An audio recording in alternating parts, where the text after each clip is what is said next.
Hi. I had always believed that Kate and I had a good marriage, a steady life together that we built over years of trust, compromise, and shared goals. It wasn't perfect, no marriage is, but it felt real. We had a house we both worked hard for, 2 children who brought joy and chaos in equal measure, and a quiet understanding that we were partners in every sense of the word. But then, everything came crashing down in a moment I can never forget. It was a rainy Tuesday afternoon when I first saw it, the email. I was sitting at the kitchen table, a cold mug of coffee beside me, scrolling through the usual batch of work emails when I noticed an unfamiliar name in the inbox, Laura Richardson. It wasn't the name that caught my attention, though, but the subject line, "I need to tell you before she does." I should have ignored it. I should have closed the email and forgotten about it, but something inside me twisted. There was a nervous energy in my chest as I opened it. The message was simple, just a few lines of text. "I know what's been going on between you and Kate. You may not know it yet, but it's all going to come out soon. She hasn't been honest with you, James. She's been lying and I can't keep quiet about it any longer." The rest of the email was a blur. It was like someone had poured a bucket of ice water over my head. I felt cold, paralyzed in place as my brain tried to piece together what this meant. It couldn't be true. Kate wouldn't do something like this. She wouldn't betray me. But the name, it was familiar. Laura Richardson. She worked with Kate at the marketing agency, and I'd heard Kate mention her a few times, but never much detail. I spent the rest of the afternoon in a haze. I couldn't focus on work, couldn't focus on anything. All I could think about was that message. My mind raced in circles, trying to make sense of it, and I started to feel something I hadn't felt in a long time, doubt. When Kate came home that evening, her usual warm smile didn't reach her eyes. She seemed distracted, avoiding my gaze as she set down her bag and kicked off her shoes. Something felt off, an invisible barrier between us, a tension I hadn't noticed before, but now I couldn't ignore. I waited for her to settle in, to come into the kitchen where I was making dinner, but instead she wandered off into the living room, fiddling with her phone. The air was thick with unspoken words, and I knew I couldn't wait any longer. "Kate," I said, my voice quieter than I intended. She looked up at me, her face unreadable. "We need to talk." She sighed, a soft exhale that made my stomach twist. She put the phone down slowly, like she already knew what was coming. "About what, James?" she asked, her voice a little too calm. "About Laura Richardson," I replied, each word feeling like a punch to my own gut. Her eyes widened for a fraction of a second, and I knew she wasn't expecting me to know about the email. Her hand trembled slightly as she tucked her hair behind her ear, avoiding my gaze again. "I don't know what you're talking about," she said, her tone defensive. I couldn't hold back anymore. The truth was out, and the weight of it crashed down on me. "I know you've been lying to me, Kate. I know about you and Laura. I know about the affair," I spat out, the words like poison on my tongue. Her expression faltered, just for a moment, but she quickly regained her composure. "James, you're being ridiculous. There's no affair, no betrayal. Where is this even coming from?" I felt the anger rise up, hot and quick. "The email, Kate. The damn email. I know everything. How long has this been going on? How long have you been hiding this from me?" I saw her eyes flicker, and for a brief second, I thought I saw something, guilt, maybe, or fear. But she quickly masked it with a smile, too forced, too practiced. "James, I don't know who sent you that email, but they're clearly mistaken," she said, stepping closer, placing a hand on my arm. "You've always been paranoid, always overthinking things. There's nothing going on between me and Laura." I pulled back from her touch. My skin crawled with the lie that hung in the air. "You think I'm stupid? You think I don't know when something's wrong?" I couldn't hold back the rage anymore, not after everything. "You've been spending more time at work, coming home late, not answering your phone. Was that Laura too? Was she the one you were with instead of me? Instead of our family?" Kate's face hardened, her eyes narrowing in frustration. "This is insane, James. You're turning this into something it's not. I'm just trying to do my job, trying to provide for us. You're making this out to be something it's not." I couldn't believe her. Her deflection was just another layer of the deception she'd been weaving for months, maybe years. "You've been sleeping with her, haven't you?" I demanded, my voice rising now. "You've been lying to me, to our kids, and for what? For some thrill, some excitement that you couldn't get from me anymore?" Kate recoiled like I had slapped her, her face twisted with something between anger and shame. "No, James. That's not what this is about. You think this is about me cheating? It's not. It's about you, always accusing me, always questioning me, always making me feel like I'm failing you. Maybe I'm not the problem here." I froze. Her words hit me like a blow to the chest. "What are you talking about? I've never treated you like that." Her voice shook now, the calm facade cracking. You've stopped seeing me, James. You've been distant, cold. You stopped trying, stopped caring. And you wonder why I don't want to come home some nights? Why I want to be away from you?" Her accusation stung. I had been distant, I knew that. But it wasn't because I didn't love her. It was because I was trying to keep us afloat. I was working so damn hard, pouring myself into work, doing everything I could to provide for her and the kids. She didn't understand that. I've been working for us, Kate. For this family. I've been doing everything I can to make sure we have a future, I said, my voice trembling now. And you've been off somewhere, lying, hiding things from me. How the hell can you blame me for that? She shook her head, tears welling up in her eyes now. I'm not blaming you, James. I'm telling you the truth. I've been carrying this weight for so long, pretending everything was fine when it wasn't.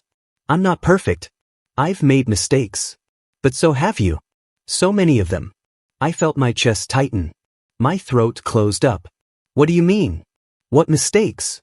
She didn't answer at first, just looked at me, her gaze softening for a moment. Then she spoke, her voice quieter. You've been emotionally distant for years. You stopped seeing me, James.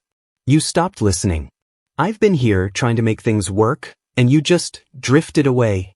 I stood there, unable to speak. Her words hit deeper than I expected because they were true. I had been distant.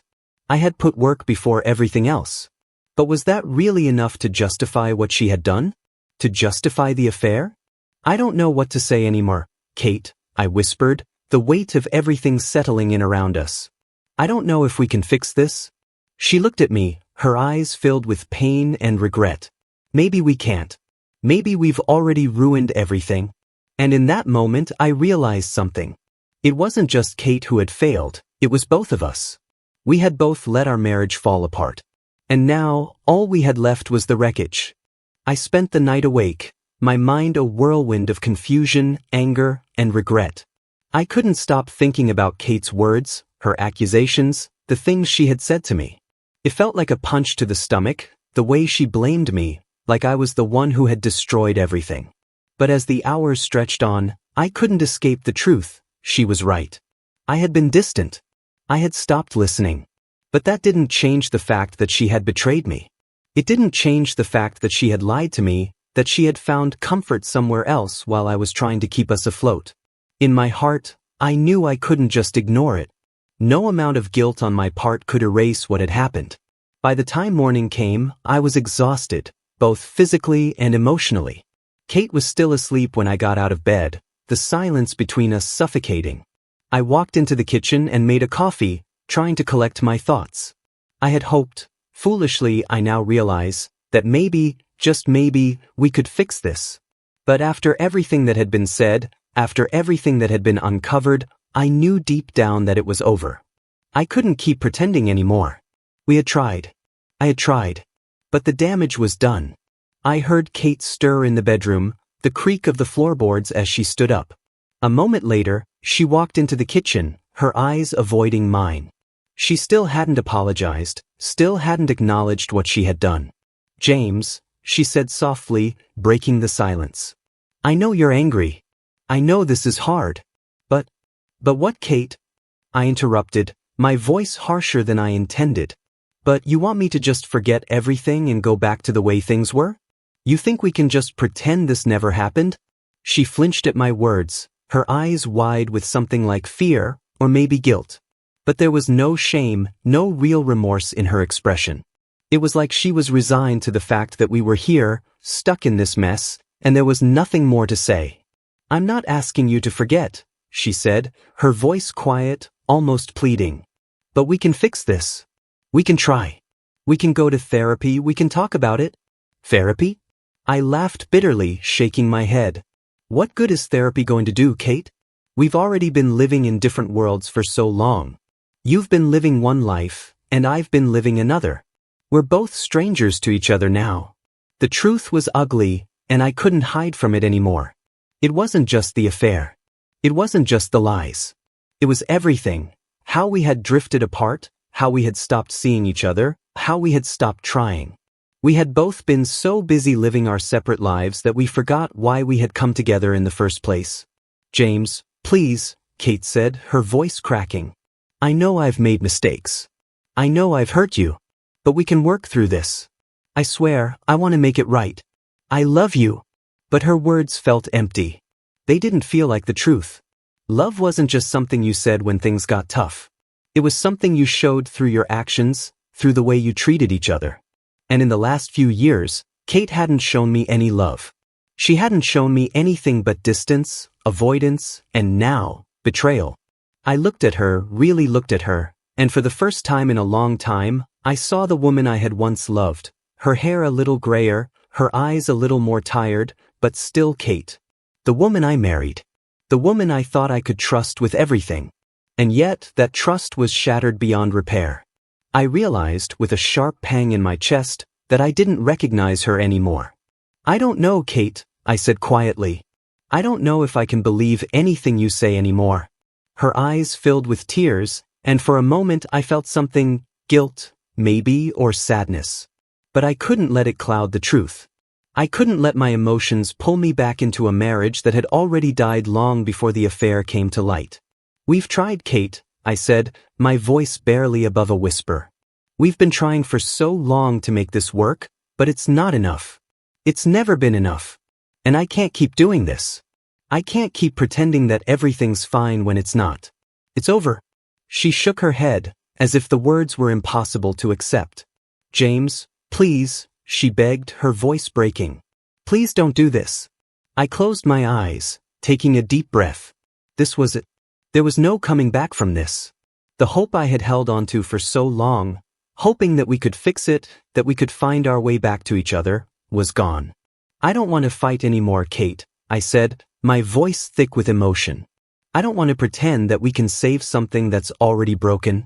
Her face crumpled then, and she took a step back, her hand reaching for the counter to steady herself. "I never wanted to hurt you, James," she whispered, her voice barely audible. "I know," I said, my own voice trembling now. "But you did. You hurt me. You hurt us." I saw the tears in her eyes, but they no longer had the power to move me. I couldn't pretend that I wasn't broken inside too, that the betrayal didn't tear at me every moment I spent with her now. "I think it's time we face the truth," I said quietly. "It's time to let go." Kate didn't say anything. She didn't move. She just stood there, tears streaming down her face, her shoulders trembling as if she was holding herself together with the thinnest thread. I wanted to comfort her, wanted to tell her everything would be okay, but I couldn't. I couldn't lie to her anymore. I couldn't lie to myself. And in that moment, I realized that we had both been holding on to something that wasn't there anymore. Our marriage had already died in silence, long before the affair had ever come to light. And now, all that was left was the wreckage. I walked out of the kitchen, my heart heavy with the weight of everything that had happened. I couldn't stay here. I couldn't stay in a house where the truth had been buried under years of silence and lies. I left the house that day, not knowing what the future held or if I would ever find a way to heal. But I knew one thing for sure, Kate wasn't going to change. And neither was I. We had reached the end. The love we once shared was gone, and there was no coming back from that. I couldn't save us. And maybe, deep down, I didn't want to anymore. The days that followed felt like an endless, hollow blur. I kept replaying the moment Kate and I had finally faced the truth. Our marriage was over. I couldn't bring myself to go back home. I couldn't look at her anymore without seeing the woman who had betrayed me, the woman who had shattered everything we had built. The ache in my chest was a constant reminder of what I'd lost, and the anger that simmered beneath it refused to let go. Kate had tried to reach out. She'd called, sent messages, even showed up at my office, pleading for a chance to fix things. But I couldn't talk to her. The betrayal, the lies, they were too much to forgive. The worst part was, I had tried to warn her, tried to make her see what was happening between us, but she never listened.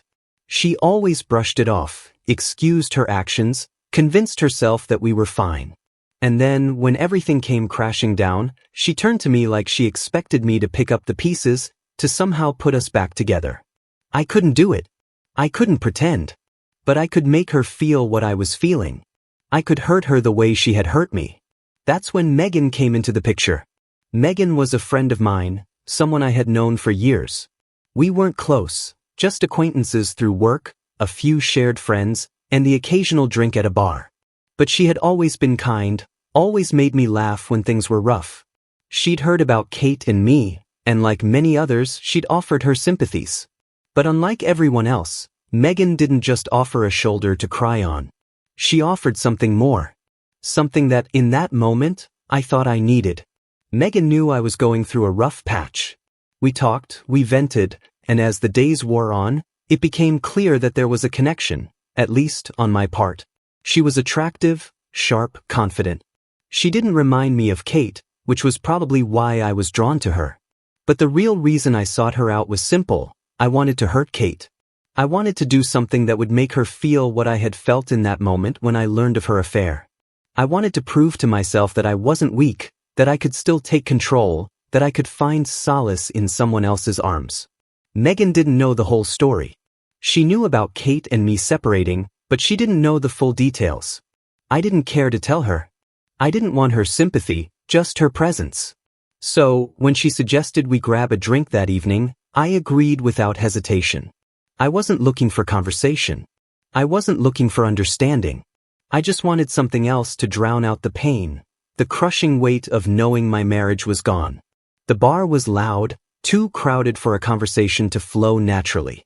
Megan and I stood at the counter, the clink of glasses and chatter in the background blending into white noise. She had a way of talking, easy, laid back, but there was an edge to her. It was the kind of edge I could appreciate, the kind of edge that didn't try to fix you but rather let you wallow in your misery for a while. "How are you holding up?" she asked, her voice cutting through the noise. "Just trying to get through it," I replied, my words more abrupt than I intended. She looked at me, her eyes searching, but I quickly turned away. I didn't want her to see how weak I was. I didn't want anyone to see that. "Yeah," she said, leaning closer, "I get that. You want to forget, don't you? You want to shut it all out for a little while." Her voice was low, almost knowing. Maybe it was the alcohol starting to hit me, or maybe it was the way her eyes looked at me, but in that moment, I found myself nodding. I wanted to forget. I wanted to feel something, anything, that would pull me away from the pain, the anger, the sense of betrayal. She leaned in even closer, her breath warm against my ear. "I can help you forget." I didn't think. I just acted. One drink turned into two, then three, and before I knew it, we were outside the bar, in her car, heading to her apartment. It was a blur, really. There was a part of me that knew what I was doing, knew it wasn't right, but I didn't care. I didn't care about the consequences, about Kate, about anything except the feeling of control I thought I would get by making this choice. Megan's apartment was neat, sparsely furnished, but there was a warmth to it that I couldn't ignore. We didn't talk much as we entered, the air thick with the same tension I had felt earlier. And when she kissed me, her lips soft, her hands pulling me closer, I didn't stop her. I should have stopped her. I should have walked away, because deep down, I knew this wasn't what I wanted. But in that moment, all I wanted was for the pain to go away, to feel something other than the bitter sting of Kate's betrayal. We spent the night together. It wasn't passionate. It wasn't even particularly enjoyable. I remember it all too clearly, the emptiness I felt the entire time, like I was going through the motions, trying to force myself to feel something that wasn't there. It was as if my body was responding to the situation, but my mind, my heart, they were somewhere else, lost in the mess that Kate and I had created. When it was over, I lay there in Megan's bed, staring up at the ceiling, the faint sound of traffic outside. Megan was curled up next to me, breathing softly, but I couldn't find peace. I felt more hollow than I had before. The anger I thought would come, towards Kate, towards Megan, towards myself, it never arrived. Instead, there was just a deep, suffocating disappointment. I had done this to hurt Kate, to show her that I could move on. But all I had done was betray myself. I had thought that by turning to someone else, I could make myself feel better, but in the end, it just left me feeling worse. I had sought revenge, but what had I really achieved? What had I gained except a deeper sense of emptiness? Megan woke up beside me the next morning, her hand resting on my chest. She smiled when she saw me looking at her, but I couldn't return the smile. I didn't know what I was feeling. There was no satisfaction, no sense of vindication. Just regret. "I'll make some coffee," Megan said, her voice soft and comfortable. "You okay?" I didn't answer right away. I just stared at the wall, lost in my thoughts. "Yeah," I said finally, though I wasn't sure I meant it. "I'm fine." But I wasn't fine. And I knew it. I wasn't fine at all. The morning after felt like a slow-motion replay of everything I had been avoiding for days. I woke up to the sound of Megan moving around the kitchen, her soft humming filling the silence of the apartment. She was making coffee, a sound I had come to associate with something simple, something comforting. But all I could hear now was the heavy weight of regret pressing down on me. I couldn't shake the emptiness that settled in my chest. It was like a black hole had opened up inside of me, and no matter how hard I tried to fill it, nothing could reach it. Not the alcohol, not Megan's touch, not the brief moment of escape I had hoped for. I had spent so many nights in that hell of confusion and anger, thinking that if I just did something, anything, I'd feel better. That I'd prove to Kate, prove to myself, that I could still feel alive. But here I was, alone with the aftermath of a decision I had made out of pain and spite, and it was worse than I ever could have imagined. Megan didn't sense the shift at first. She seemed content, almost too content, like everything was fine between us. But I knew it wasn't. I could see it in the way she moved, the way she looked at me, with a quiet kind of expectation, as if she thought this was the start of something. But all I felt was the thick cloud of dissatisfaction hanging over me, smothering any glimmer of satisfaction I might have hoped for. She brought me a cup of coffee and sat down across from me, her legs crossed, her smile soft and warm. It wasn't the smile that got to me, it was the emptiness behind it. She didn't know what I had been through, what I had been trying to escape, and she didn't know the guilt that was gnawing at me for using her in the way I had. "How did you sleep?" she asked, her voice gentle, like she didn't want to disturb the fragile peace of the morning. I looked at her, at the woman I had turned to for comfort, and realized something. I hadn't wanted her. Not really. I hadn't wanted her because I was craving her, or because I needed to be close to her. I wanted her because she was a distraction, a means to an end. And now, sitting here with her, I felt nothing but an overwhelming sense of emptiness. "Fine," I said, though the word felt like a lie as it left my lips. Megan didn't press me, but there was something in the way she watched me, an unspoken understanding, or maybe a hope, that this might be something more. But I knew it wasn't. Not for me. I wasn't here for her. I was here to hurt Kate.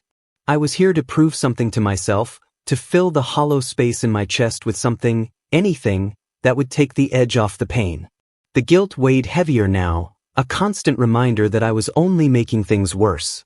I wasn't happy. I wasn't even close to it. What had I hoped to achieve last night? Revenge? Satisfaction? The bitter truth hit me hard in the stomach. There was no satisfaction in this.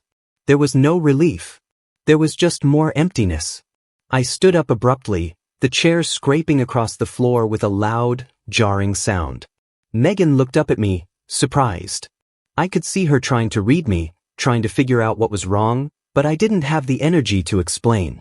I didn't have the energy to explain anything to her, or to myself. "I'm sorry," I muttered, my voice thick with regret. "I need to go." I didn't wait for her to respond. I didn't want to hear her voice or her questions. I just needed to get out. The air outside felt cold against my skin, like it could numb the ache in my chest, but it didn't. It never did. I walked aimlessly through the city, my feet carrying me wherever they wanted, my mind too clouded to think clearly. I tried to forget the way Kate looked at me when I told her it was over. The look in her eyes, a mixture of desperation and resignation, had haunted me all night. And now, even in the cold morning light, I couldn't shake the image. The truth was that I didn't just want to hurt Kate, I wanted to make her feel the way I did. But all I had done was make myself feel worse. I had thought that sleeping with Megan would be a way to take back control, to regain some sense of power. Instead, it had only reinforced the fact that I had lost everything. I tried to push the thoughts of Kate out of my head, but they kept coming back, relentless. It wasn't just about the affair anymore. It was about everything. It was about the years of distance that had slowly crept into our relationship. It was about the times I had ignored her, the times I had been too focused on work, on responsibilities, to see what was happening right in front of me. And now, after everything, I was left with nothing but this hollow shell of what once was. I didn't want to go back to Megan's apartment. I didn't want to face her, or myself, or the mess I had created. I just needed space. I needed to think. I walked for hours, my legs aching, my mind spinning. Eventually, I found myself at a park. It was quiet here, peaceful. The sound of birds chirping, the rustle of leaves in the wind. It should have been calming, but it wasn't. It was just more silence. I sat on a bench, staring blankly at the ground. The guilt twisted inside of me, sharp and unrelenting. I had made a mistake. A huge mistake. But what was I supposed to do now? How could I fix this? Could I even fix it? I pulled my phone from my pocket, hoping to distract myself, but all I saw were the missed messages from Kate. There were more of them now. She was still trying to reach me, still pleading with me. Please talk to me, James. Please, let's fix this. I should have felt something when I saw her name. I should have felt anger, or pain, or even the smallest flicker of hope. But all I felt was numbness. The words on the screen didn't even register anymore. I didn't know what to say. I didn't know what to do. I threw the phone back into my pocket, the weight of the situation pressing down on me with every passing second. I had thought that sleeping with Megan would make me feel better. I had thought that by doing something reckless, something out of spite, I would regain a sense of control. But all I had done was make things worse. And now, as I sat alone in the park, I realized that there was no quick fix for the mess I had made. No amount of distraction, no amount of revenge, could bring me peace. All that was left was the emptiness. And the worst part was, I had brought it upon myself. I couldn't avoid it any longer. The guilt had been suffocating me for days, eating away at the edges of my thoughts. I thought I could outrun it, thought I could find some sort of peace by pretending it never happened, but the truth was always there, lurking beneath the surface. I had to tell Kate. I had to admit what I had done. It didn't matter if I was ashamed or if I was scared of what she would say. I needed to face it, to confront the mess I had made. So I went home. The house was quiet when I entered. It felt different now, emptier, like a shell I no longer recognized. Kate was sitting in the living room, her eyes tired, as if she hadn't been sleeping. Her gaze flicked up when I walked in, but she didn't say anything. She didn't need to. The air between us was thick with everything unsaid, all the lies, the broken trust, the weight of everything that had led us to this moment. She didn't speak at first. She just looked at me, waiting, like she knew something was coming. I took a deep breath. The words felt like they were stuck in my throat, but I knew I had to say them. I slept with Megan, I said flatly, the truth hitting me as hard as it must have hit her. It was an act of revenge. I wanted to hurt you. I thought if I could do it, I'd feel better. But I didn't. I just feel worse. Kate's face went pale as she stood up, her fists clenched by her sides. She didn't speak immediately. She just stared at me, the shock and disbelief registering in her eyes before they hardened with something else, anger, fury, betrayal. "How dare you?" she spat, her voice shaking with rage. "How dare you do that to me, James? After everything I've already done to you, you go and do this?" I stood there, frozen, unable to look away. The words felt like they were being ripped from her, but I deserved every one of them. I deserved the anger, the hurt, the accusation. "I don't know what I was thinking," I said, my voice barely audible, a crack in it that I couldn't hide. I thought it would make me feel better, make me feel like I still had control. But it didn't. I'm sorry, Kate. I'm so sorry. Sorry, she echoed bitterly, her eyes flashing with fury. You think a sorry is enough? You think you can just fix this with an apology? You've ruined everything, James. You've ruined us. I took a step forward, reaching out to her, but she pulled away, her eyes filled with so much hurt I could barely stand to look at her. Don't you dare touch me, she hissed. I can't even look at you right now. You are the last person I want to see. She turned away, pacing back and forth, her hands trembling. You have no idea what you've done, do you? You think I've destroyed this marriage, but you're the one who took the knife and drove it in, James. You're the one who ruined us. I stood there, unable to speak. I had no defense. She was right. I had thought I could fix the situation with my anger, that by sleeping with someone else I could take back some control. But all I had done was add more fuel to the fire, make everything worse. You're right, I whispered, my voice barely audible.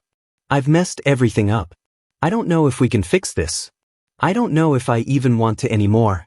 Her face twisted with a mixture of hurt and fury. You don't get to decide that. You don't get to throw everything away and then walk away like it's nothing. I'm done, James. I'm done with you. She stood there for a moment, looking at me like she was making a decision. Her face hardened, the walls coming up, her voice cold as ice. Don't bother trying to fix this. It's over, she said, each word slicing through the silence. I'm done. We're done. She turned and walked out of the room, leaving me standing there, drowning in the realization that it was over. And deep down, part of me knew she was right. There was no coming back from this. Not for us. Not for me. I had hoped, somewhere in the back of my mind, that by confronting Kate, by admitting what I had done, there might be a chance, a slim chance, that we could rebuild. But that hope was gone now. I had destroyed everything. Bye.